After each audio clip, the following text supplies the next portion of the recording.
What up, party people? It is the Gumbo Pot Podcast. I'm your boy, Chef Nigel Henderson. My co-host, my homie, my road dog, Omar Alcibar is in the house. What's up, dog? What up, everybody? What's up, Nigel? How you doing, man? Maintaining, man. Maintaining. You know, it's we're still in the middle of I guess COVID upheaval. I mean, not in Texas. Not in Texas. It's a I heard couple Texas places has got it figured out. You know, they go big. In Texas, everything's big, and they going big right now. Well, speaking of going big, we have a phenomenal woman. Her name is Shirley Ho. She runs a company called the Shugar Shack. I've had the pleasure of working with her in the past, and let me tell you, she got skills, dog. She makes goods. Oh, I think I brought some over your house before. Yeah, I think so. And I didn't tell you that they were either sugar-free, gluten-free, vegan, vegetarian, all that. She got, she's like a wizard. She got these skills. But she's also a very savvy businesswoman. And she's an absolute savage, yo. Savage. She's good. Perfect. So we're going to hop on. And ladies and gentlemen, let me introduce you to the one, the only, Shirley Ho of the Shugar Shack. Hi. What's up? Boom, boom, boom. There it is. Thanks for having me, guys. No, thank you for jumping on with us. We know you're busy. We know you have a lot of things up in the air. We're going to get you to tell us about these things that you have going on. But in true Gumbo Pot fashion, we have to start the interview off with a cheers. And you got to tell us what you're drinking. I got a Casamigos with strawberry lemonade. Ooh, fancy. All right. What about you, O? You know? I am currently drinking Maker's Mark 46. Nice. 64? 46. I can't read it from here, but it's got me feeling both ages. Well, I got Uncle Nearest. There it is. With little rocks. Still not sponsored, by the way. We've been trying from like episode 4 to be sponsored by these guys. Soon they'll just give us like a like on all. Soon, it's coming. It's coming. Yeah, it's coming. We're manifesting it. Yeah, exactly. I've been all about the manifestation. Yes, indeed. And then I have a beer. It's an IPA. It's by a company called Crown and Hops. Boom. This is their HBCU edition. So, boom. It's pretty good. Nice. I'm not a beer drinker, but I can drink this and sip and not need to get up through the interview. So that's right. That's why I actually have a follow up as well. I'm like, bang! I got an Irish red ale for when we go today. How many people are listening? Oh, it's 1 million. We got 1 million. We got 1 million. Oh yeah, and feel free to take your time. We just happen to drink way too fast during these interviews. We've determined that we need to. Yeah, I need to take it a little slow because you'll have me glow with my Asian glow like a red tomato. Hey, just be ready for it. When it comes, hey, we don't judge. So let's cheers. We'll give a cheers. Let's do it. Pot. Cheers. Let's get them eyeballs. Eyeballs. Oh. We got to make sure you look at each other's eyeballs. Make it. I'm going to do the... Love it. It's good stuff. And I'm going to sip the beer too. All right. So, sure. Now that all that's out the way. Now that that's out the way, now that we're warm, now that we're fuzzy, now that we are chilling in each other's living room virtually, we want to know about you. We want to know about your business. We want to know how you got started. We want to know your origin story. So let us have it. My superhero origin story. Your superhero origin story. How you got your superpowers and how you manifested them to be the superhero that you are today. So I guess I've always had an interest in baking since I was young. Like, I grew up around food. My parents, I grew up in New York, in Queens, and my parents owned restaurants, so I would always just be around food all the time. But I wasn't really into, the food side of things like you, Nigel, where you're like cutting up meat and cooking food. I like mixing like sugar with flour and butter and things like that.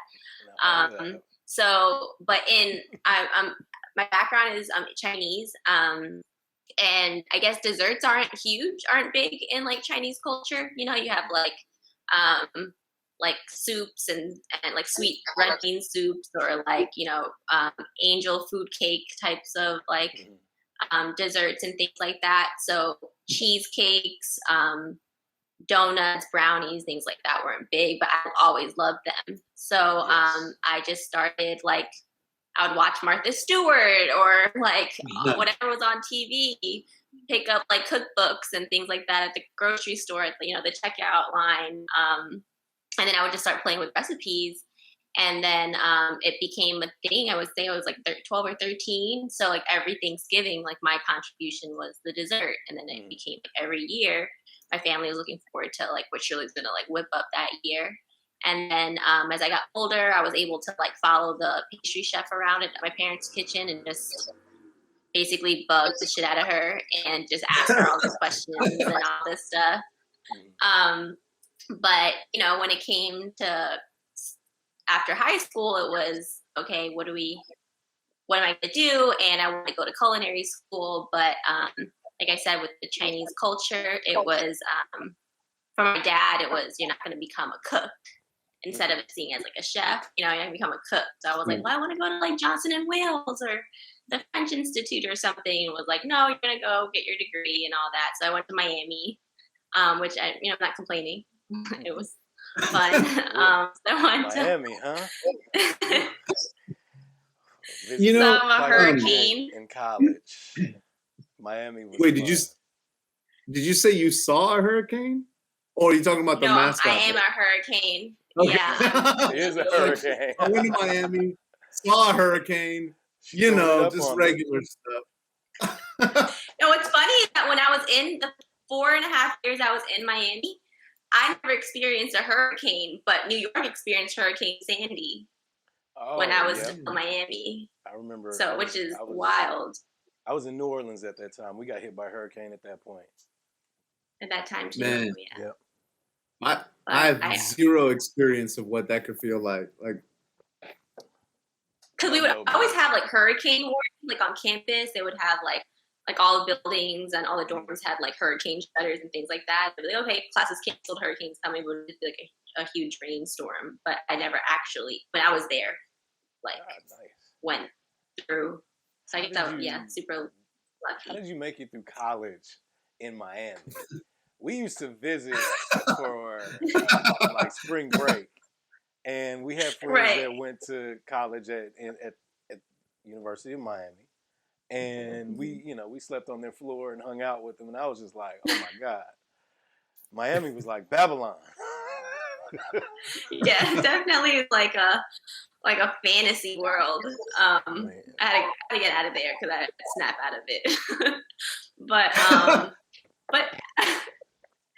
But it was fun. Like I was still able to focus. Okay. But I guess when Shugar Shack started was because I was like freshman and sophomore year, like working on South Beach, working at the clubs and things like that. Because the whole deal was, okay, you're gonna we're taking care of school or whatever loans I took out and things like that, but my living was going to be on me. So, you're in South Beach, you're getting all these jobs at 18, 19, even though it's crazy that you're not allowed to drink, but you're allowed to serve alcohol. But so it's like, if I can make like $400 or $500 a night bartending and stuff, like, okay, I'm going to do that. Yes, so I was doing that at night and on the weekends, and then my dad found out and flipped the shit and was just like, what are you doing out there? You're bartending. Oh, you need to like just was going off, and so I had to quit. I know, but I was like, I'm making so much money. And then and I had to go start working at like the student center or like at the wellness center, and I'm like, man, I'm making like $8 an hour. Like, oh my god, this is crazy. Like, but so I started baking. I can work, but I have to work for less money doing a horrible job. But yeah, so then I started baking cakes for friends because that was like my contribution to birthday parties or whatever. So I would bake them at like in the dorms. We had like a shared kitchen or something. I would bake it there, and then started picking up. People were like, "Wow, these cakes are really good. I'll pay you for this person's cake instead of going to that cupcake shop down the block or something." And I was like, "Oh, okay." So I started making them. You know, I was charging like $20 or $25, nothing, for like the 8 hours of baking something. But I was just I don't know. And then so I started selling them, and then it became like a thing where people were like ordering cakes through me, and then I would like take up the entire like shared kitchen in the dorms and slinging cakes and cupcakes. And then by like senior year, I had like a whole setup in the student center. I would have a little table on certain days of the week, and I would be there in between classes, and then I would pay friends, and I would give them a dozen cupcakes and pay them to sit there for an hour or 2 hours. And then it just became like the thing. I started selling to like the sorority and fraternities, like for their fundraisers and things like that. And then that's just kind of where it developed and started. And so I just knew that that's what I wanted to do. The original name was actually called Fat Friends instead of Shugar Shack because I named every dessert after a French. One more time. So the original name of the company was called Fat Friends. Fat Buns? And Fat Friends. Fat Friends. Fat Friends. Yeah. Thank God. That is an excellent name. That is a great name, yo. Like, for real. Because I named all these desserts after my friends. I had Patricia's and Cream, Apple Crisp, and then but I was a business major, and then I had done the whole business plan in my entrepreneur class, and my professor completely shitted on it. I was like, that's a terrible name, a terrible idea. No one's gonna understand it besides Patricia and Chrissy. Like, no one's gonna understand why you named it this, and no one's gonna want to come eat at Fat Friends. And I was like, well, there's a Fat Burger in like California, so I don't know why we wouldn't be able to make it work. Yeah, she like tore up my whole. It was like whole semester project. And I was just because of the name. Kind of positive like, all right. Reinforcement. Yeah, she was like, your plan is great, but just the name is awful. And I was like, okay. And then I started playing around, and I came up with Shugar Shack. And then Sugar is spelled Shugar, like my name, Shirley. Okay. So I threw myself in there a little bit. I like that. And, I yeah, didn't know that it was because, I mean, duh. But still, like, okay, you threw yourself in there a little bit. And, you know, it's spelled differently, so it just stands out anyway. So you're like, wait a minute. That's not how sugar spelled. You're right. I know that's not how sugar spelled. You know what I like? It was crazy. It's so you're saying you're younger and you were intrigued by, you know, let's call them Western desserts. Yeah, exactly. So like I'm getting to a point, Nigel, I swear. So I think it's funny that, you know, you're sitting there, you're watching, like you said, like Martha Stewart or anybody you can in regards to baking. Mm-hmm. But when I was younger, I would watch Martin Yan like on a loop. Like, you know what I'm talking about? So I'm sitting there being like so intrigued with Chinese food. Meanwhile, you're like on the other, you know, in your existence, like so intrigued about like desserts that I had like a ton of. Do you know what I mean? Mm-hmm. And right, exactly. I think it's so cool that you actually pursued it, because I can't cook any of that. Like, I've tried. Man, I'm so bad at it. Well, man, here's the thing. Yeah, it's funny because on campus. Go ahead. Sorry. because on campus we had a lot of like foreign exchange students that came from China, and the most requested item from them was a New York style cheesecake. They didn't like, because in China they just have like the sponge cheesecake, like the Japanese style ones. So they come be like, can you do a New York style cheesecake? And I'm like, yeah, that's just cheesecake. Like I don't know. But they were like head over heels for just New York style cheesecake. Hey, I mean, you know, our colleges are a microcosm of, you know, the world. We had folks that brought a little to the campus, and they were, you know, exchange students, and then, you know, we just had it was just every type of black person you could think of in college in one spot. And it's so cool to just have the idea of like, you know what, I could totally figure this out. Like, because I worked at restaurants and stuff like that, and I never once paid attention to anything that the cooks were doing. You know, I was just like, you know, whatever. I'm here to do my thing. And now that I'm like super into it, you know, like you're like, okay, I really should have figured this out years ago. Like, I mean, I can take care of myself. Like I can cook, don't get me wrong. I'm not in any way a chef. So I just think like, man, I totally missed out when I had that free kind of education while I was working there. You know what I mean? And it's good that you not only had it because it was your parents, but you just actually had the wherewithal to be like, I'm going to really figure this out. Yeah, it was. I do have a question about that. Yeah. Right? Okay. Before you get into it, I don't want to cut you off. I'm sorry. But you said, you know, you were talking about me cooking versus you baking. A lot of people don't understand. It's kind of a line right down the center.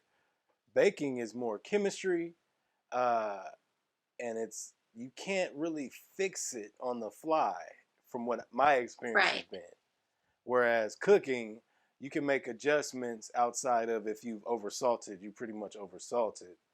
But baking, like, I've messed up and I had to like really just go through the process and just start all the way over. Start all over again. Yeah. It's a different headspace. It's a different kind of, it's a whole different game. So like, and that's why I work with you, because I was like, she has good products.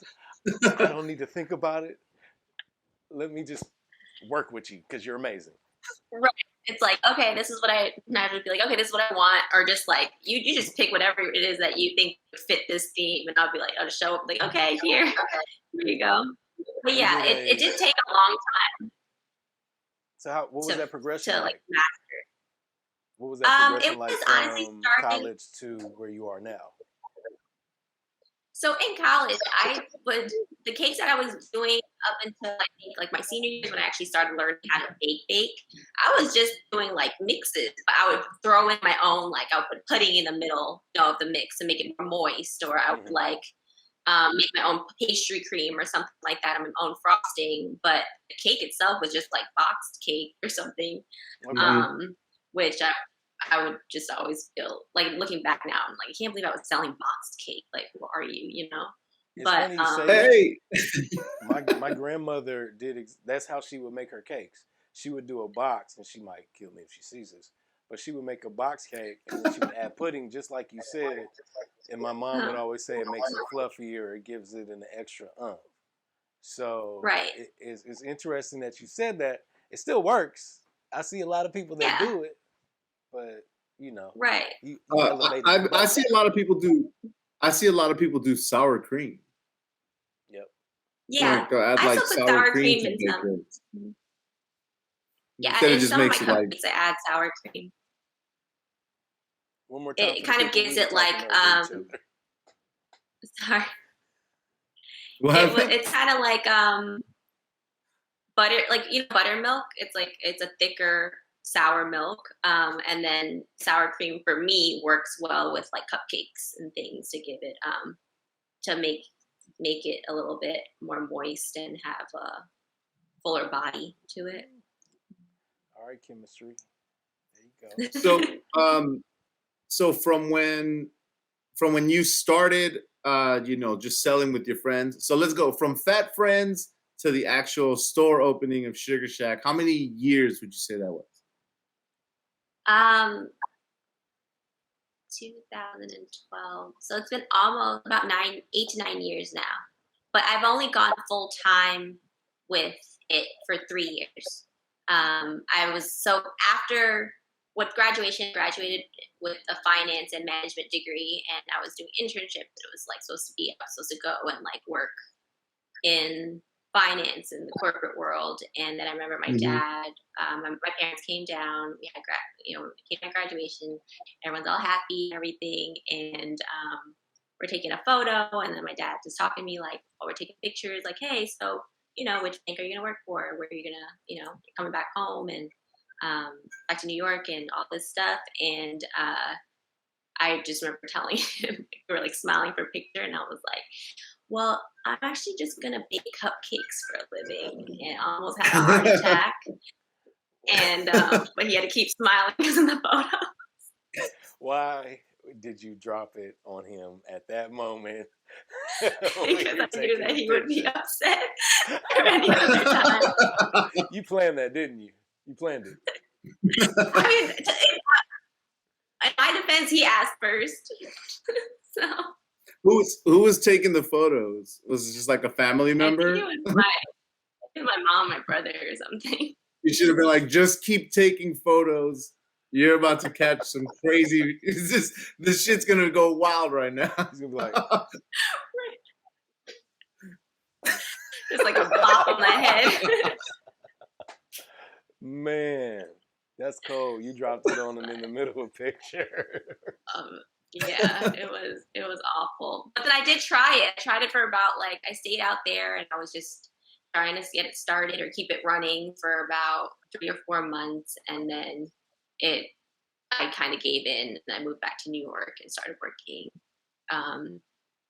in corporate, and would just bake on the side. I would work. I was able to take over the pastry chef's position at my parents' restaurant. I revamped their menus, trained all their chefs on how to make certain desserts. And then I would just, and I was still able to pursue it as my passion, but it just wasn't really making me enough money that I wanted. So, and at that point I had loans to pay back, and I'm like, all right, I can't keep playing around. I need, because that was the whole thing too. All right, you got these loans taken out.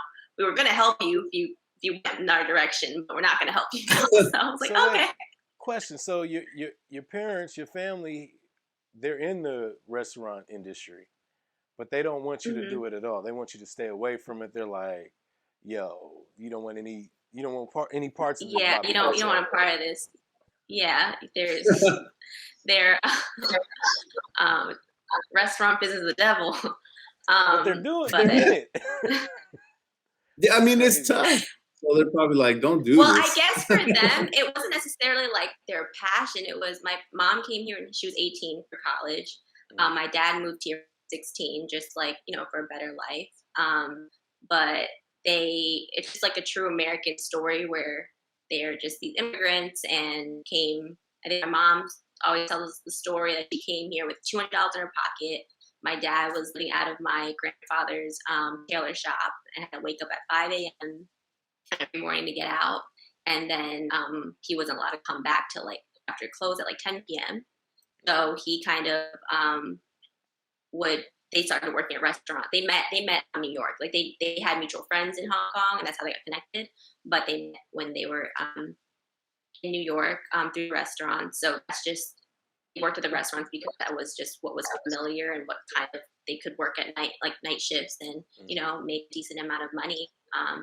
But it wasn't necessarily their passion, but it was what was their bread and butter. And then so eventually they were working the restaurants, and then they had opportunity with who we call my uncle, who was the owner of the restaurants that they worked at, to give them a chance to partner in another restaurant that he was opening. And then my mom and my dad would manage them, and then got a little percentage of it or something, and then that's just how they built their business. So it was they're super hardworking and super proud to be able to achieve the success that they've achieved, that they've achieved. But their whole thing was, we're doing this so you guys can have the best education possible and not do what we're doing. Like, go get a 9 to 5 with benefits. Yeah. And now you're telling me that we worked our asses off for you to come and make some cupcakes, paying $50,000 a year in college for you to come. I gotta put you in the kitchen years ago and had you make cupcakes. Are you kidding me? Exactly. But the thing is, but here's the cool thing though. You got to, like, our parents our people don't understand. Like, yo, you guys, we were born into it. We were around it. You subjected us to it. How do you expect us not to take any of those influences? Like, I don't want you to work in the kitchen, but you have me working in the kitchen from as long as I can remember.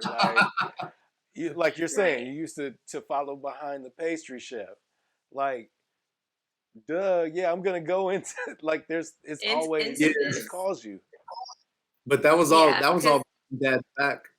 I was like following the pastry chef behind his back. It's like, what you doing? Right. I was going to the restaurant mainly because of it was like a form of punishment, started off as, because my parents would be gone all day long and my grandmother took care of us. But they wouldn't come home till like midnight or 1 or 2 a.m. in the morning some nights. So when they said you were grounded, we were really grounded, like, not really. Like, I was still playing my video games. I was watching TV, all this stuff. They're not home. We good. Right. So then, I have 3 siblings. So I have an older brother and a younger sister. My younger sister is 7 years younger. So me and my brother are 2 years apart. So we're a lot closer. Felix never got in trouble. He was just this awesome kid, I always got into trouble. Okay. So it was like, you're grounded, Shirley. But I'm like, am I really grounded? Because you're not here. So and then it became, okay, well, then you're going to the restaurant with us. And then, bit them in the ass because I loved actually being there. And like, she was like, all yes. the people around. And Hey, so do you remember that moment where you were like, yeah, I like this, or this is something I want to do? Was it when you were in your family's restaurants, when you were following behind the pastry chef, or that was just something that intrigued you and you hit it later in college? I guess it was in high school because I was just trying to figure out, like, well, what do I want to do? Like, when we're taking SATs and you're applying to schools and things like that, and then, when you're writing essays about why do you want to go to this school, and I would just be like, I really don't know. It's because I kind of have to. But what I really want to do is go to a school that will teach me how to make cakes and desserts and like French style pastries and all that stuff. But I think like what the first time I guess I was like, wow, I just really love this was just baking things at home and like having my family like actually enjoy them and be so like proud and happy. And it just brought, like, sounds really corny, but like so much love. Like whenever, because who's gonna be upset if you're gonna like give them cake? You might give them like, I might make them. I remember making like I was always like into. I did like cooking, but I wasn't into like chopping up meat and stuff. I like making pasta and like sandwiches, things like that, like easy. But my dad wasn't very into American food, so I like cooking pasta, and I would like make him some spaghetti and be like, that's not that good. But if I gave him a slice of cake, he's like, all right, this is good, Get this out of my face. Right, he's like, get this. I want some lo mein. But then she's like, New York style cheesecake pops. He's like, give me that shit. Right, well, I for this year, I made I was like, the New Year's resolution that I knew I would be able to keep was I'm gonna bake a pie every month. And I was like, okay. And I was like, my dad's and my dad. I was gonna say my parents, but really it's my dad. Really into sweets, so I was like, cool. I won't have to eat it. You know what I mean? I can give a bunch of it away. Right. But every time you go over and you're like, hey, Pops, here's, a pie or some slices of pie. He's always like, what? Oh, and he's so happy. You're like, man, I brought him all kinds of stuff. And he's always like, all right, thanks. Anytime I give him a gift, he's like, why'd you spend money? But if I give him a pie, that's all of a sudden he's like, my dad's oh exact God. same way. Why'd you spend money? That's my money, technically. And I'm like, oh, okay. Yeah. Man, I should have been baking him stuff for years. I agree with that. My folks don't really, you'll give them a gift or a card. I remember giving my grandmother flowers and stuff. She's like, oh, this is nice. But you give her some food, she's like, well, first she'll be skeptical, but if it's bomb, she's like, yeah, I don't like that. You won't get the full love till after she tastes it, and then just figures it out. It's like, okay, somebody gives you like a donut that they made, nobody's gonna you have to be a very evil person to be like, to say no, right? No, I don't want that donut. Or even cheesecake, I mean, it's LA, so you're like, is it gluten free? Is it sugar free? Right. Is there dairy in it? Is it? I know. Is there cream cheese in it? Well, it's crazy because I was looking when we were doing our research on you. You know what I mean? So that we were knowledgeable of our guests. I saw that you totally figured out and mastered gluten free baked goods and stuff. Yeah. So, I mean, we still make, I still make regular desserts, obviously, but I guess what we've become known for is our gluten-free, vegan, sugar-free items. And that I developed, in 2017. So my sister, I had eczema, and my sister always had really bad eczema, but, about 3 or 4 years ago, she started losing hair and having this really bad rash on her face that lasted months. And then she got an allergy test and realized that she was allergic to wheat. And then it was easy for her to follow a gluten-free diet that way.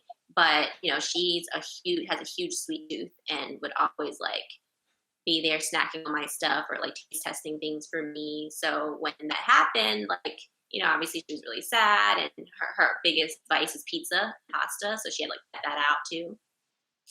But she loved my lemon bars and cookies and all that stuff.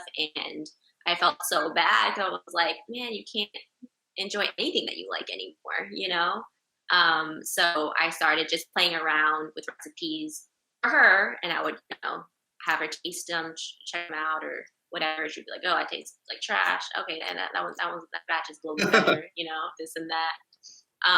But eventually, it took me about 6 to 8 months to just take most of my recipes and substitute almond flour, rice flour, garbanzo flour, things like that to get the right ratios to where they just end up tasting bomb. And then the sugar-free side was my grandfather on my dad's side had diabetes, and my dentist was telling me about xylitol just for dental health reasons. It's a safe sugar substitute and stuff.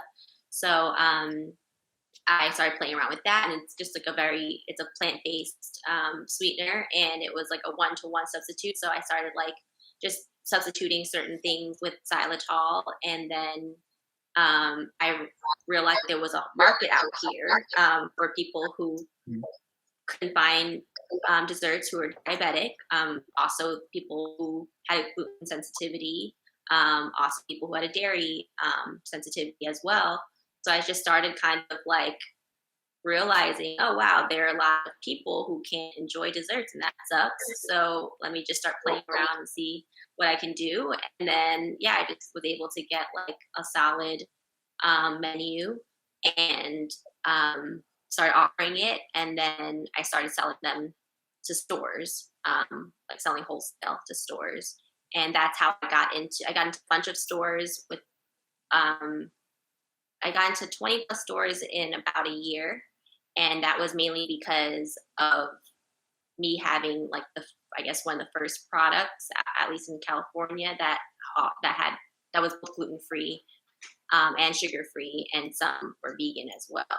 So it was kind of like an easy way into like the health food stores, like Mother's Markets and Lazy Acres and Bristol Farms and stuff like that. So then that's how Shugar Shack became more known for our gluten-free and sugar-free vegan desserts. Now, can you talk a little bit about, like everyone thinks when they have a product, like you have a product, right? They think that they can just go and approach any store and then boom, I can sell products in the store. Can you speak to a little bit of some of those hurdles that you had to overcome, whether it be inventory, making specific numbers or specific, everyone's different. You from Whole Foods to a specific mom and pop. So, yeah. So I definitely did this, did it backwards. I wasn't prepared, and I just wanted to, it was my first year where I quit my job, my full-time job, and I was like, I'm just going to do this full-time. I have enough clients and like orders to just sustain myself. I have enough saved up and all this stuff, but I need volume. And my whole thing was I didn't want to have a brick and mortar. I had a commercial kitchen space, a shared kitchen space, and I was like, I want to be able to just stay here and not worry about opening up the storefront and having that overhead.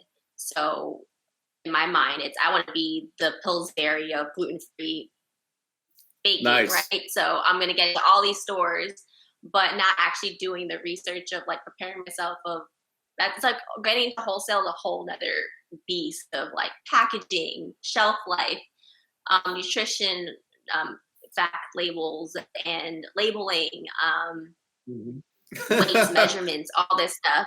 But I was just like, well, I have an awesome product. Okay, I'm just going to sell them. So I went to one little mom and pop store, dropped off a box. They were like, oh, we're not looking for new products anymore. I'm like, all right, well, I'm just going to leave it here and you just eat it. And if you like it, just give me a call. And then they took it. And then I was selling it in their stores for a couple of weeks and they were selling out. And I was like, okay, I'm just going to take that and run with it. So I went to the next store and was like, hey, look at these numbers. Look at these sales numbers. Look how they're doing. Okay, well, I'll give you a free case. And they're like, okay, cool. Free case will sell out. And then they'll put in a PO, an actual PO, another case.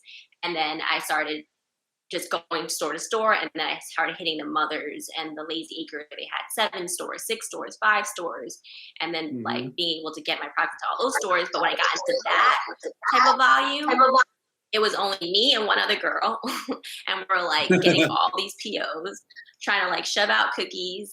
And then I did the packaging down pack. I was buying like packaging from Paper Mart and like in 10 pieces at a time, and then and I was like, oh my God, I need like 200 or 500 or whatever. And then I had to wait for them to ship it from China and I was out of stock. And then I went to Baker's Bodega, which is like the cake supply store that I go to and trying to take out all their inventory. And I remember like my first week, none of my packaging matched. All the samples I gave them, they're was not what it was when I gave them their first go, and it was like a small box, bigger box, and all that stuff. And I was like, well, the product is still good, And then labels were all over the place. Like, what's going on here? But then it was me. Then I had to like rush, hire more people, train them, and get like an assembly line going. And then that I didn't incorporate that extra cost into the pricing that was selling to people. So the first few months was a mess, but then I kind of like regrouped and basically met with all the buyers. It was like, hey, now, this and that, like I need to raise the price by 50 cents, 25 cents or whatever, and start incorporating. I start raising the prices on them. And then I needed to get a distributor, which I never thought about because at that time I was making all the deliveries, or I would hire an assistant and then they would make all the deliveries. And at this point we're going from San Diego to Santa Barbara. And I'm like, we can't do this twice a week. Like what and so then I had to go and hire a distributor, but a distributor takes about 25% of your sales, which I did not incorporate into my pricing from the beginning. So now I am coming up with a survival guide to wholesale for people to not do what I did. It's not a how to, it's a how to not do. Yeah. Like what not to do. Yeah, it's crazy. You just made me feel kind of like good and bad at the same time, because I would be hitting her up for like, yo, I need 200 pieces of product in this peach cobbler, or I need this matcha tiramisu, maybe 50 units. And now she's like, yeah, you were just like little business, and I'm trying to deal with the grocery stores. Wait till it gets to the point where she's like, no, I need you to update your routing guide. And I don't, and then Nigel hits you back with, well, I need to change my label placement. And, yeah, it's wild. Yeah, but every time I got an order from Nigel, I was always like, oh, we have to get this done. Like, it has to be at the top of the list and get that done. And then he would drive all the way down to Costa Mesa and pick it up. And a few times I had to deliver it. And those were the stressful times. It up. I appreciate you. Yeah. But it was always fun working with you, though, because when I worked at your events, I was able to get creative, like with the gold bars, or like making the matcha tiramisus and adding like my personal touch to it and stuff like that. Or for the Black Panther release, that was really fun because I was able to like incorporate the Marvel. So for folks that don't know, I actually am a chef and have a catering business. And I had the pleasure of working with Shirley. The Black Panther event, I was working with Complex, and we were hired to cater one of their releases in LA. And so I brought Shirley on because she had the dessert flourish, and I had the food flourish. And so she just says it mildly, no, we got a big deal. And people loved her product, and it was good, but it was like, yo, she's good at what she does. Her product is unique. And it was okay. So it was Black Panther. Didn't we do the gold bars that you're famous for? Mm-hmm. Yeah, 24 karat gold bars. Yes. So that's it's basically like a giant cake pop. So it's a white chocolate shell, and inside is stuffed with carrot cake. So I like with that friend, I love a play on words. So I call them the 24 karat gold bars because carrot cake in the middle. And that was a huge hit for the Black Panther release. Black and one of our most popular. Yeah. Gold brick. You cannot go wrong with carrot cake, yo. Carrot cake is fire. And carrot cake is so amazing. Good. It's amazing. So good. Thank you. Man. So I think carrot cake is the easiest gluten-free and vegan and stuff because there's so many different spices in it that it masks like the garbanzo flour and the almond flour and things like that, to where it doesn't taste as different from regular. So it's crazy because gluten-free or sorry. Good. I didn't mean to cut you off. Go ahead. Oh, we virtual, y'all. We got kinks. We talk over each other in the virtual space. Go ahead. Oh, Meezy. This is so funny. What I was gonna say was, my ex developed celiac, like I don't know, a couple years into our relationship, and then for the subsequent, I don't know what was, like, let's call it 5 years, we all of the baked goods, all the bread in my house was essentially gluten free. And it was such a pain in the ass to like get her gifts, and not gifts, but like for her birthday or for her anniversary, like to get her like a baked good, like right. And it kept getting easier and easier. Of course, like, things progress, but like 2010, 2011, like you're not finding anything. Options. And definitely nothing light. Everything was heavy, like Ezekiel bread. Like, you know what I mean? Everything was just like a brick. Yeah. So I personally, like, even though we're not together anymore, and my fiance can eat anything she wants. What flex? You stupid.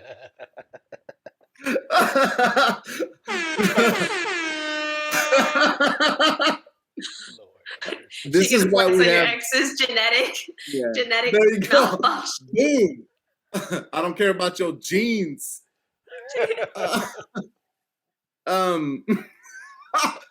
Why you got me talking crazy over here, Shirley? That's the drink. That's the alcohol. 2 drinks. Remember we said in the beginning?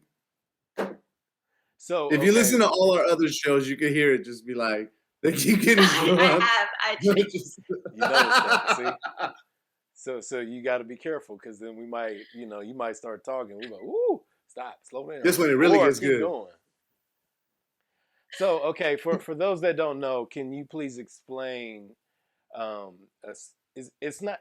I don't like saying it's a disease, but celiac, like a celiac or gluten-free allergy. Can you please explain that a little bit? Because there's a lot of people, especially in LA, people associate gluten-free with being healthy, and it's more of a, you have an allergy to wheat. But I'll let you go ahead. Right. Boom, give me that.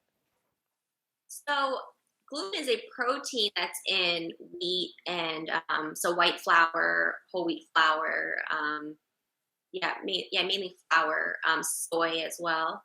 But so it's a protein that certain people can't break down. There are different people who literally just completely will get, like, maybe their stomach would hurt, or they might even develop, my sister, skin rashes,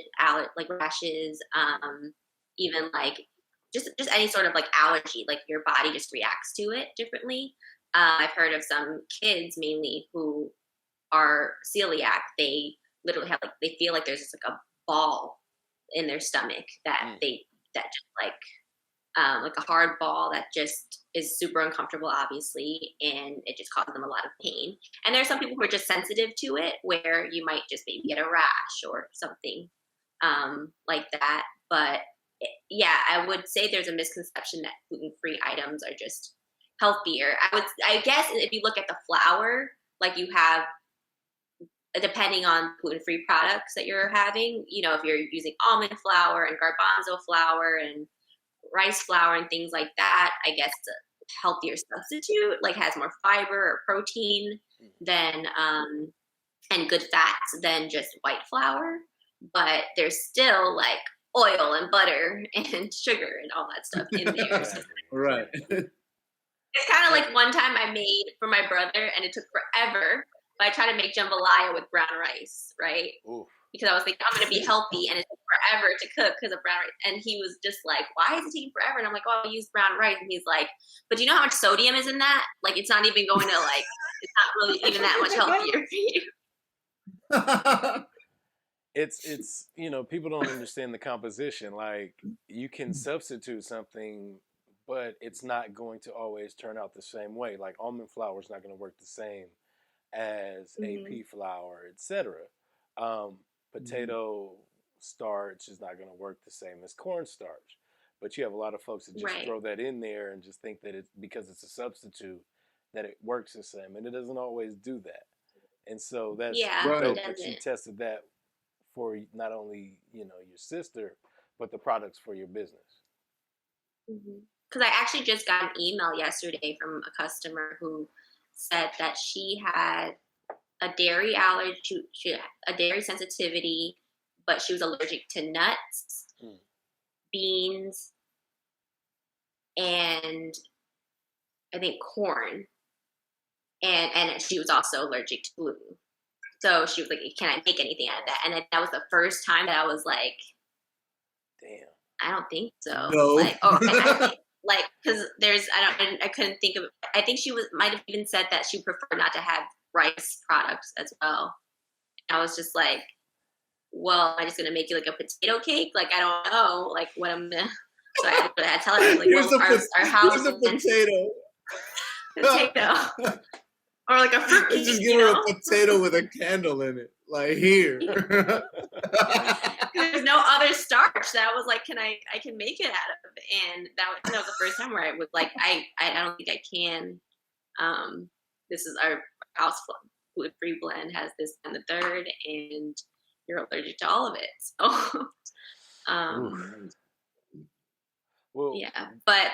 basically what when it comes to like people who have celiac or they're sensitive to gluten, it is just like an allergy. It's not necessarily like a diet preference of, okay, I'm going to lose weight by following a gluten-free These folks will diet. have a reaction.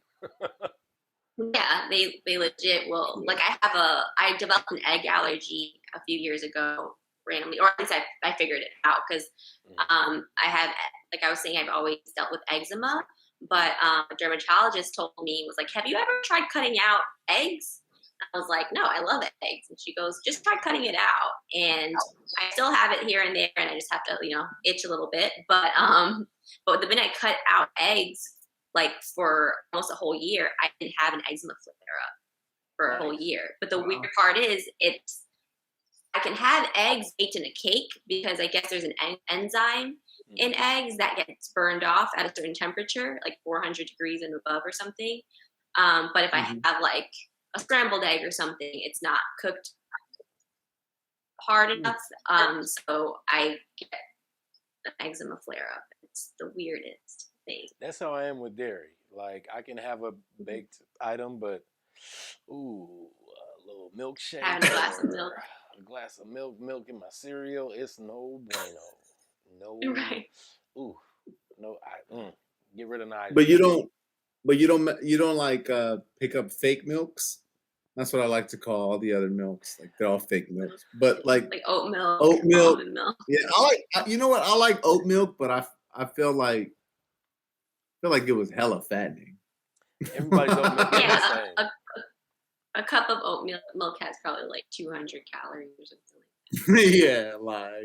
Yeah, I'm still trying to do the the Tupperware full of cereal while watching TV. I can't be doing oat milk.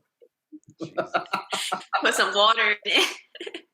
Yeah, every once in a while, get in touch with your inner child, bro, and have a Tupperware bowl full of cereal. Not doing it. So Shirley, okay. So we talked a little bit about the scientific chemistry side of baking. But what about the creative side? What is your creative process like when you're just trying to create a new dessert? Are you looking at it strictly ingredient based first, or you're just like, okay, like what was the process for that gold bar, for example? The gold bar was, I think it was I had to develop something for an event for a brand, and they wanted something different and something fancy or elegant, and then I was just trying to come up with different, like I was trying to decorate cake pops a certain way to make it look cute, and just everything just looked generic, and I was trying to make like I would develop a bunch of recipes for them for a tasting, and then I came up with the gold bar because I just kept thinking like I want to do a cake pop with carrot cake, but make it different. And then I think I was on the phone with one of my best friends, and we were just playing around with different names, and she was like, what about like, why don't you make something that looks like a gold bar, but it looks like a cake pop? And then it was like, oh my God, if I use carrot cake and call it 24 karat gold bar. And then I remember I started playing around with how to shape it, how to form it, getting different molds and things like that. And then they fell in love with it, and then it became like a thing with all different events. I would present that as like one of our specialties, and then everyone was obsessed with it because we could stack them and like a bunch of gold bars stacked on top of each other, like a mountain. So it was just like something that was super cool for events, especially in LA. But I would say like when it came to developing like the peach cobbler that you really like, the cobbler bars, everything just comes down to what I like to eat. So for me, like I love pie, but I love the crust part of pie. So I'm like, well, all the pies that I make, I want it to be extra crusty. So how am I going to do that? So I'm just going to make them into bars. So my peach cobblers are actually, they're bars, and it's basically a giant pan of a thick crust, and then a thin layer of a peach filling, and then a ton of another layer of crumble on top. Taste it. So I came up with that. Was just like, I like eating that. And another popular item we have is called the crack cookie. And it was basically everything I've ever wanted in a cookie: oatmeal, walnuts, chocolate chip, a little bit of sea salt, cinnamon, nutmeg. I was just like throwing things together. And it became the crack cookie because I think somebody tried it and was like, this is crack. And I was like, perfect. It's a crack cookie. And then I think it's like that sprinkle, a little bit of sea salt on top that makes it that sweet and salty that makes it super addicting. But in terms of like cakes and designs, I would say like half the time customers are coming to me with like, okay, I want a cake that looks like this, or like this is the inspiration, and then I just kind of take that and try to like, put my twist on it. But now I've been able to like put my own personal style into decorating the cakes to where people are like, okay, that looks like a Sugar Shack cake, and that's Shirley made it. Like something when it comes to color, like something like all my cakes are kind of over the top, tall, with a bunch of toppings and things on it, chocolate drips and stuff. And I always try to put my own like personal flair on it. The donut and dessert tower cake has been one of our most popular, where it's a 6-inch cake, and then on top it's a giant 12-inch tower of like desserts and donuts and things piled on top. And that's just because I'm like basically a dessert table on top of a cake. So I started that because I saw an inspiration from a bakery in Australia, but then a client asked me, was like, hey, I want like a dessert table. I don't really want it spread, but I want a bunch of desserts.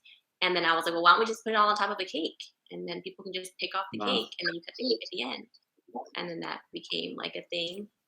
And it's weird. Like when it comes to cakes, it's like fashion. Like things come, it's food the same way, where certain things trend. I guess, yeah, like kale and cauliflower and stuff. But but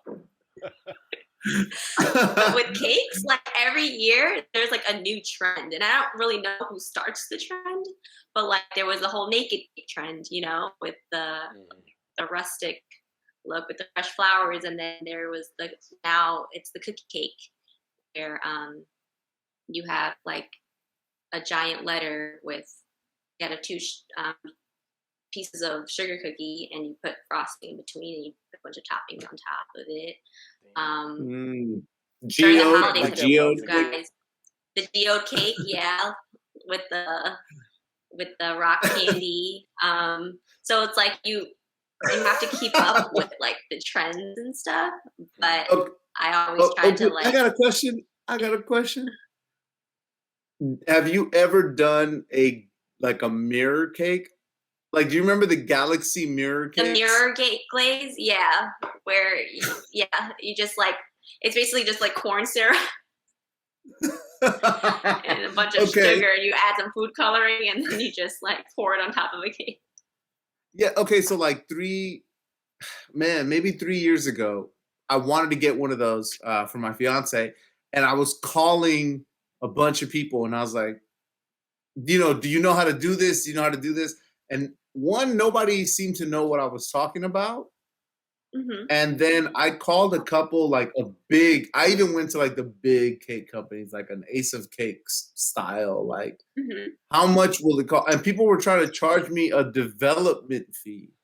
Like, oh, there's a research fee for us to figure out how to do this. I was like, what are you talking about? I saw it on fucking Instagram. On TikTok, like, yeah. I don't know this. I'm not researching cake trends. Like, it just popped up and it looks dope. Like, and people were like, no. And the only person that, or the only shop that I found, and I didn't even know you then. See, Nigel didn't even tell me. But that I knew back then is a place called the Good Cake Company here in Inglewood. Right up the street from me. And they went ahead and did it. But nice. You're saying it's not as complicated as I was like thinking that it is? Like it's just syrup? It's not. But I think it was just like people have never seen it. But I mean, I'm a person that I've definitely I'm guilty of this where I say yes before I actually think about it. I'm like, oh yeah, I can do that. And then I like get off the phone. I'm like, I've never done that before, but I'll figure it out, you know, but the development fee is a really good idea. I might need to throw that in there. I need to. There you go. Yeah, I was like, what? I was like, I'm not going to pay you to figure this out. There's out. So many trends. Same thing like over the holidays, the cocoa bombs. Oh my God, that was like the craziest thing ever. And that's a pretty simple. I thought it came from TikTok. All I know is that I saw it. People were asking me, and I was trying to stay away from it because I'm not a chocolatier. So I was like, I'm not into that. So I saw it at a restaurant first, and then after that, it went to TikTok, and then it just kind of spiraled after that. Just went crazy. I think that was our best-selling item. Trends. I hate trends, but you gotta ride those waves sometimes. Exactly, because I was staying away from it. People asking like, "Are you doing cake pop? I mean, cocoa bombs? No." And they're like, "Cocoa bombs? No." And I'm like, "No, but I have these holiday desserts." And they're like, "Screw those cocoa bombs." And then like I'm missing out on all these sales. I just gotta conform. And I'm like, damn, these cocoa bombs. And I remember like being in the kitchen for weeks making cocoa bombs only, and my assistant only making her entire shift was just cocoa bombing. And then it was like, okay, well let's do matcha bombs and latte bombs and chai latte bombs and all these things, like whatever I could do to be different. But yeah, the cocoa bombs were insane. So have those bombs left? People are still ordering them because I still have them on my website. I realized I didn't take them off the store because they were only for the holidays. People are still ordering them, so I'm like, okay, whatever. Whatever. I give in. $1. Get this coin real quick. Exactly. So, I mean, we can see you. We're looking at you. Our guests, if you're not listening to it, they're looking on YouTube. You are not a large person. Like, how do you navigate all these desserts? Because I know myself, I'm a cookie monster. It shows. So, without violating anything, like, how do you do it? I think because I'm a person where I smell something too much, I get sick of it. Like people come to the house and they're like, it always smells so good and Shirley smells. I'm like, it actually doesn't. I hate the way that it smells. I hate the smell of vanilla. Like I'm over it. Like when people give me candles for Christmas and I'm always like, do not get me a vanilla or a birthday cake candle smell. Please give me like sandalwood and all the mustiness or floral smells, everything. But it is hard because like I do, especially the cobblers and the cookies, I do like to sneak some. But what I did watch was, I don't know if you guys have ever seen on Food Network, a show called Fat Chef, where it's like these obese chefs and they're trying to like, they're actually having like really like crazy health conditions and like super overweight. And I saw an episode where one instructor, she was consuming 15,000 calories a day just from tasting, taste testing her students' food because she was like having 5 or 6 classes a day when each class had about 25 students. So when they calculated her calories, they were like, you can't live this way. And she was like, well, what, you know, you have to spit it out. You need a spit bucket. And she was like, you know how horrified my students would be if I spit out their food? You're just like, you're going to die. Yeah, I remember that situation. I remember in culinary school where we had to present food and they would have to taste it and it would be 20 to 25 people. And my chef was like, bro, your shit is good, but 25 other people's food is horrible or undercooked and we have to taste it all. I didn't realize the calorie count was like that. That's bananas. Man, I've been, okay, so I just got a hookup. Just how you be trading passwords with people. Like, yeah, what you got? So I just got a Discovery Plus password Oh, nice. because my fiance can't live with all those other fiancés, those 90-day fiancés and all that. But I didn't know that it came with Food Network. So I've been stuck watching every possible competition because that's where I live right there. That's my comfortable spot. I love competition shows.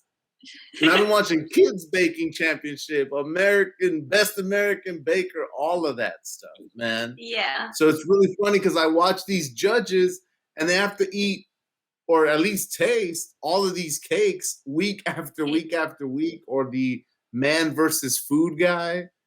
You know what I mean? And I was on this as show. Right, exactly. Oh, yeah? Yeah.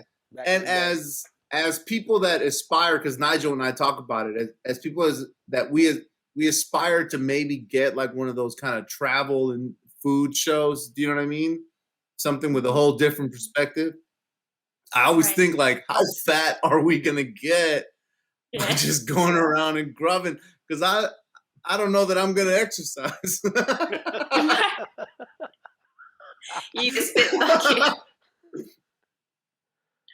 Yeah, so that's what I started doing. But honestly, lately I haven't had to. I kind of just have been working on my self-control. But during the period when I was like taste testing developing the recipes for the gluten-free and sugar-free stuff, I had taste test so many different desserts, and that's when I watched the show that it like kind of spit it out. And then one of my best friends, she's an actress, and she was like, "That's what we do on set. You have a spit bucket. You got to spit it out. Like, you can't be eating 5 dozen cookies a day. Like, it's like not gonna. Like we did 25 takes yesterday. Like, right. Like I so I recruit my friends over, and I'll just be like, taste them. I couldn't do that with a cookie. You got like a taste assistant. Yeah, literally, it's like the running joke is Shirley's a sweet one who always like bring her friends and everyone like the baked goods, but deep down she's probably just the evil one that's just trying to get us all fat because she doesn't want to be able to eat all. Lord have mercy. It's a blessing and a curse. It's a blessing and a curse, definitely. So we're getting to that point where we're going to start throwing questions out at you. Okay. In the Gumbo Pop Podcast, we always ask all of our guests, what's your last meal, or how is your last meal kind of set up? Give it to us. What you got? So my last meal, it would be like whatever I want. Whatever you want. Yeah, whatever. It doesn't set up. And it'll be as hot as you need it to be, or as cold and frozen as you want it to be. Like, you know what I mean? Like, we're gonna make it happen for you. Apparently, we're the ones. So my favorite. So my favorite food is or type of food is soup, like soup and stews. So my favorite soup is tom yum soup with chicken or shrimp. Oh, it's so good. Start with that. And my favorite place out in LA is Galanga Thai on Santa Monica Boulevard. So I definitely want it from them. A big bowl of that. I also really love Mediterranean food. So I would want some sort of like maybe like a branzino or something. Olive oil, lemon, and grilled, a lot of rice. Baked? Grilled, I think. Or actually, if it's my last meal, fried, I think. just because. It's like my last meal, give me the carbs, all of it. Yeah. And I love tater tots, so I need a big giant bowl of tater tots. And maybe a bowl of your gumbo. Ooh, I like that. My dessert, I'm going to make myself a giant cake. R.I.P. What kind? It's going to be a matcha A matcha with strawberries and cream and vanilla buttercream.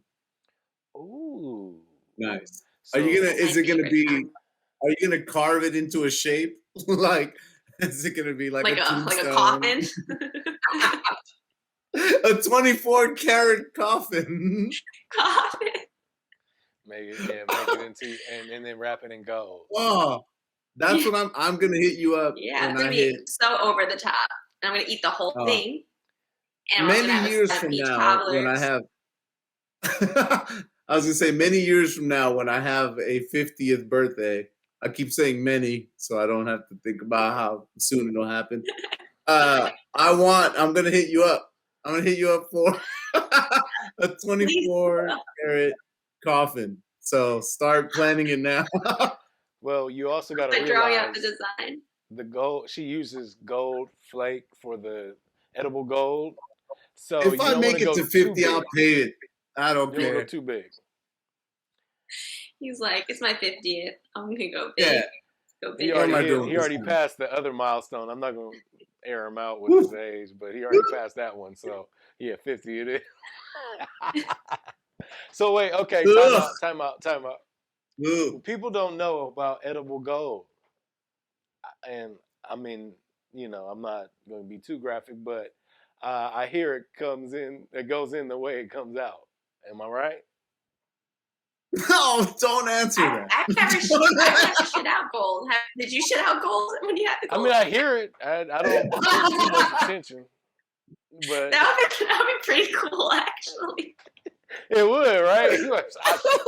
I'm shitting gold. Gold, bitches. You ain't got nothing on Nigel me. is rumple shitskin. Like he'll eat straw and shit out gold. Hey, I take that. That'd be a dope ass talent to have. Anything I eat comes out gold. Ballin'. Oh my god, that's hilarious. That's hilarious. Yeah, I don't think I've ever noticed. I might try that tonight. Eat a lot of your gold. Just pile it in. And then I'll send you a picture of my No, please don't. Please don't.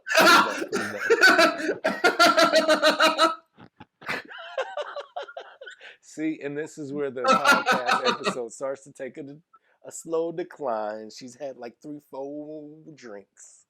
3/4 of a drink. We've had 3 or 4. Oh, that's more me and you. Yeah. So Shirley, okay, what is your relationship with food or baked goods? Well, it's kind of like the stuff that I make. I've been like they're my babies. Like when I make something, it's like I created it from scratch, and it's just how I show love. I love to bring joy to people, and I feel like food brings people together. And for sure, like what we were saying earlier in the podcast, like no one's gonna be mad when you bring someone a slice of cake or a cookie, Right. So I just love that it brings different cultures together. Just like Omar was saying earlier too, like there's so many different types, different cultures that have their own desserts, but at the end of the day, it's all just like flour, sugar, oil, or butter, and you can make it in so many different ways. And I just love that I'm able to like create something out of like simple ingredients, and it just like brings joy to people. I guess that's my relationship with it. It brings me happiness, and it helps me to spread happiness to other people. Did your pops ever approve of your ventures? Did it take time? I would say it took him. It's only been the last year or two that he's finally like, okay, I get it. I'm in support. My mom has always been my biggest supporter. She's from the beginning was like, being an entrepreneur, like have your own money and have your own business and run it and all that. So she's actually out here right now helping me get Let's this give a shout out to Mom. Front started. Shirley's mom for holding her down from day one. Yeah. Perfect. Yeah, she's from day one. She's been like, okay, whatever you want to do, whatever makes you happy, if that's what makes you happy. I'm happy. But yeah, so he's finally come around, and a lot of it is because of her too, showing, because she's always like super proud of me and showing him like, look at what your daughter did, and look what she made, look at this, and I'm like, she charges this for this cake, and he's like, oh really? You can, because he's thinking like $20 cakes from the supermarket, you know. That was $1,000 cake. Oh wow! Hey, she knows how to present the information to Pops. Like, oh, okay. It's not how delicious it is. It's like, look at the price tag on this. He's look like, at the money. oh. Well, the other thing our parents don't realize, again, like, y'all laid the foundation. Like, they had you in the family business.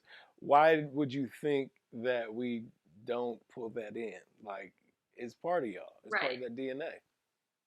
Mm-hmm. Yeah.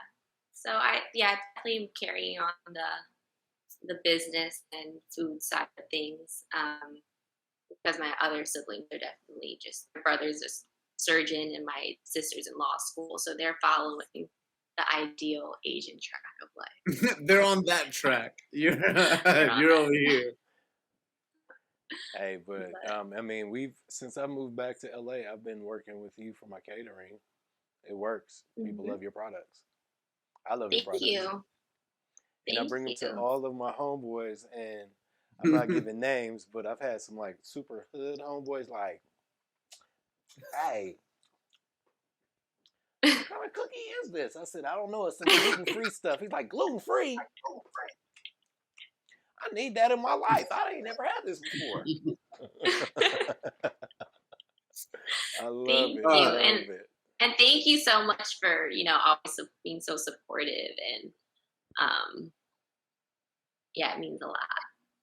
Well, we're rounding out the end of the podcast, but we definitely want to know, tell us what's in the future, what plans you have for the Shugar Shack, what's going on with you right now. Well, no, time out. Before we even go into that, it's COVID. How have you sustained through this whole craziness? Oh, it's been like roller coaster. But when it first hit, it was like all events, all weddings got canceled, and we normally book almost like a month in advance, especially with weddings. May, June, July, we're booked, and that's kind of like for our, what is that, the second quarter, we're second and third quarter, we're always just solid, we're good. And that just came crash. I remember, I think it was like March 11th or 12th, I had about 25 emails that came in within like a 2-3 hour period of like, hey, we're canceling our wedding, we're postponing, and I was like, do you need your deposits back? Like, I was trying to figure out like, what am I going to do? But thankfully about like 75-80% of people were like, no, we don't want deposit back. Just keep us on schedule for when we do rebook and stuff like that, which was nice. So that was able, like, I still had that cash flow. But it was just like, well, what are we going to do? And then I had, people that had to kind of figure out, okay, do I have volume? I can't keep you on payroll and stuff. And luckily they were able to file unemployment and get that stimulus. So they were fine. But I was just thinking like, okay, what am I going to do? And I was in the stores. But then I had issues with the distributor because they couldn't find drivers to deliver the product. So then I had to go out and start delivering stuff, and then it started becoming too much. And then, the supermarkets were mainly focused on getting essentials and not really like the perishable baked goods that are gone and that only have a 7 or 10 day shelf life. So then those POs started getting cut short, but I'm like, okay, but I have the inventory, I guess, and I have all this like raw material. So, what am I going to do? So we were like closed for about a month, but, luckily people were just ordering stuff online a lot. So our online store kind of picked up, really quickly, but then I was trying to figure out how to ship things because I was like, I've never Like I've shipped certain items, but not like everything cross country, you know? So that was like a huge learning experience, but I'm super like grateful for it because now I've gotten it pretty much down packed and it helped during the holidays, like with shipping gift boxes and things like that. But it just, I got thrown into like, how am I going to ship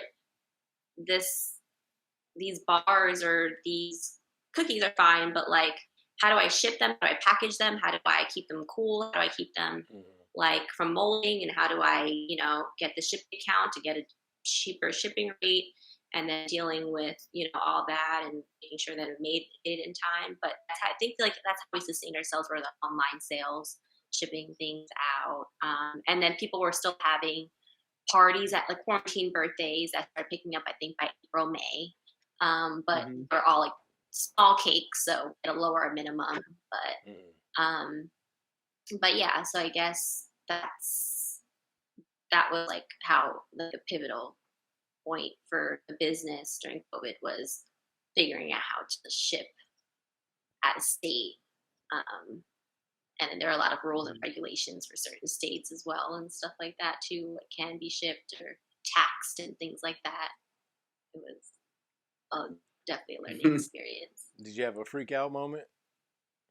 Oh yeah, I definitely, so many of them where I was like, you know what, this isn't, I'm just gonna take a break. Like, but the freak out moment was I pulled the inventory from the stores and I kind of went into like a state of depression because I felt like I failed. Like I got all these stores and now I can't fulfill them. And I've been doing this for 2 years. Like that was basically like like a huge channel for us for the stores, but then I couldn't fulfill them and I couldn't get them I couldn't get products delivered in time and things like that. So I just felt like for a while I felt like I'm back at square one. Like I'm back in my home kitchen because I didn't want to go to the shared kitchen because it was a COVID outbreak a few times. And I'm like, okay, but I have a cottage food at home still that I always kept. So I'm like, I'm back at home baking tiny cakes for people. Like what? I built this up for 3 years and I'm back at square one. But then it allowed me to like take some time, regroup, redo my numbers and be like, okay, this works, this doesn't work, this has been working, this hasn't been working for a while. Shirley, you've just been doing and actually looking at the business side of things of what's going to help you grow. So now the next step is I just am signing a lease for this space in Huntington Beach. So we're going to have like a brick and mortar storefront and just, you know, because that was the thing is people were calling and stuff to pick up same day, you know, orders and things like that. But everything we make is custom and made to order. So I feel like that's where we're gearing towards is direct to customer again and having this storefront. So I'm super excited about it. Congratulations. Yeah, that's big. Well, tell everyone about, you know, or where they can find you. What's your website? What's your social media? All that good stuff. So our website is theshugarshack.com, and sugar is spelled SHUGAR, and all of our social media handles, Twitter, Facebook, Instagram, I even have a TikTok now, is under the Shugar Shack and sugar, THESHUGAR Shack. And yeah, we'll see our pink drippy logo and that's us. Perfect. I love it. Well, ladies and gentlemen, we want to thank you for tuning in. We want to thank you, Shirley, for logging in with us, spending time with us. I know you're very busy. You have a very busy schedule. You're running a business. You are busy being phenomenal. But we want to thank you for jumping on with the Gumbo Pop Podcast. Of course. I had so much fun, and thank you for having me. Of course. And we'll make sure you guys check out the Shugar Shack, buy all of her edible amazingness. Everything. And buy everything. And then if you ever need a taste tester, Shirley, please reach out to your boss. Yeah. I have a lot of new stuff for you to try out. I need your honest opinion. Omar too.